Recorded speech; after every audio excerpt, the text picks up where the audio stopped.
मेरा ना जिसम अज तो 4-5 साल पहलों बहुत ज़्यादा छड़दा सी, हुण भी छड़दा सी। देसी दवाई खांदा सी, उहदे नाल मैनूं फर्क कोई नहीं पैंदा सी। अंग्रेजी खांदा सी, उहदे नाल भी साड़ नहीं हटदा सी। इतों पहला दम इतवार वाले दिन करा के गया, अल्लाह की बहुत रहमत हुई, अल्लाह ते बहुत आसान होया कि मैनूं नमाज पढ़नी भी औखी, हुण मैं नमाज भी इंशाअल्लाह बड़े सुकून दे नाल पढ़ लैंदा। सुभान अल्लाह। अच्छा हुण वो जलन हो रही है? नहीं, बिल्कुल कोई नहीं हो, खत्म हो गई है? बिल्कुल खत्म, बिल्कुल खत्म।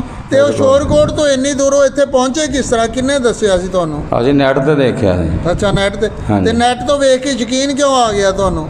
ਅਸੀਂ ਆਪ ਦਰੂਦ ਸ਼ਰੀਫ ਪੜ੍ਹਦੇ ਹਾਂ, ਯਕੀਨ ਤੇ ਹੋਣਾ ਹੀ। अच्छा पहले ही यकीन वाले सन, यकीन आया नहीं पहले ही यकीन वाले सन।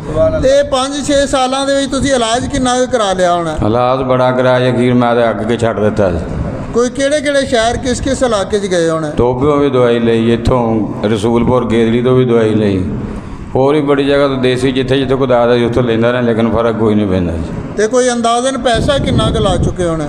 ਵੈਸੇ ਆਪਣੀ ਅਸੀਂ ਇਹਦੇ ਮੁਤਾਬਕ ਜਿੰਨੇ ਸੀ ਉਹਨੇ ਲਾਏ, ਕੋਈ ਅੰਦਾਜ਼ਨ ਕੋਈ ਲੱਖ ਲਾ ਲਿਆ, 2 ਹਾਂ ਲੱਖ? ਇੰਨੇ ਕੁ ਲੱਗ ਗਿਆ। ਤੇ ਦਰੂਦ ਮਾਲੇ ਕਿੰਨੀ ਦਫਾ ਤੁਸੀਂ ਆਏ, ਕਿਤਨੇ ਦਮ ਕਰਵਾਏ? ਪਹਿਲਾ ਦਮ ਕਰਾਇਆ ਸੀ ਇਤਵਾਰ ਵਾਲੇ ਦਿਨ, ਐਸਾ ਇਤਵਾਰ ਨਹੀਂ ਆ ਹੋਇਆ, ਅੱਜ ਮੰਗਲ ਵਾਲੇ ਦਿਨ ਫਿਰ ਆਏ ਦੁਬਾਰਾ। ਮਤਲਬ ਇੱਕ ਦਮ ਕਰਵਾਇਆ? ਇੱਕ ਦਮ ਕਰਵਾਇਆ। ਹੁਣ ਠੀਕ ਜੇ? ਬਿਲਕੁਲ ਠੀਕ, ਸ਼ੁਕਰ ਅੱਲਾ ਦਾ। ਅੱਛਾ, ਤੇ ਜੋ ਤੁਸੀਂ ਉਹ ਬਰਕਤਾਂ ਮੋਬਾਈਲ ਤੋਂ ਵੇਖੀਆਂ, ਵੀਡੀਓ 'ਚ ਵੇਖੀਆਂ, ਉਹ ਫਿਰ ਉਹ ਬਰਕਤਾਂ ਇੱਥੇ ਆ ਕੇ ਤੁਸੀਂ ਉਹ ਸੱਚ ਪਾਇਆ? ਬਿਲकुल, ਦਿਲ ਮੁਤਮਿਨ ਹੋ ਗਿਆ ਤੁਹਾਡਾ? ਸ਼ੁਕਰ ਅੱਲਾ ਦਾ।